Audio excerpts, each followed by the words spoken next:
Լույս է տեսել մեր մանկության սիրելի ֆրանսիական ժողովրդական հեքիաթների ժողովածուն նոր հրատարակությամբ և արդիական նկարազարդումներով։ Գրքի առաջին տարբերակը թողարկվել էր 1988 թվականին 50,000 օրինակով։ Նկարազարդումների հեղինակը Հայաստանի վաստակավոր նկարիչ Վլադիմիր Աբրահամյանն է։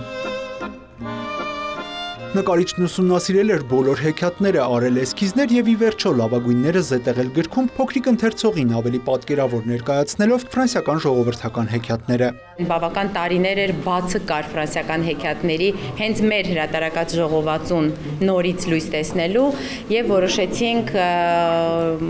նոր արդեն դիզայներական ոճով վերահրատարակել ֆրանսիական ժողովրդական հեքիաթները։ Վլադիմիր Աբրահամյանի հեղինակած էսքիզները նոր գույներով, տեխնոլոգիական նոր լուծումներով տեղ են գտել վերահրատարակված ժողովածուում։ Երբ որ մենք արխիվը թերթում էինք նկարչի եւ մի հետաքրքիր թղթապանակ գտանք, ես օրինակ չգիտեի, որ 35 էսքիզ է եղել իրականում, հետո հետաքրքիր մի էլի գրություն գտանք այդ թղթապանակի մեջ, ուրեմն 90 թվականին տպագրվել էր Հայրենիքի ձայն շաբաթաթերթում, եթե չեմ սխալվում, փոքրիկ լուր էր տպագրվել, որ հրատարակվել է ֆրանսիական ժողովրդական հեքիաթներ գիրքը Սամվել Գասպարյանի թարգմանությամբ եւ Վլադիմիր Աբրահամյանի շքեղ նկարազարդումներով։ Սա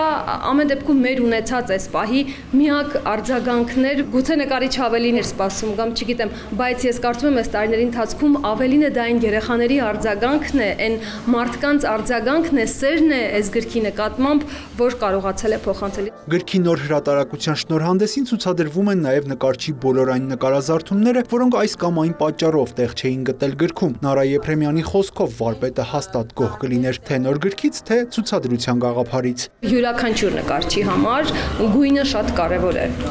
Իսկ այս գրքում մենք կարողացել ենք այդ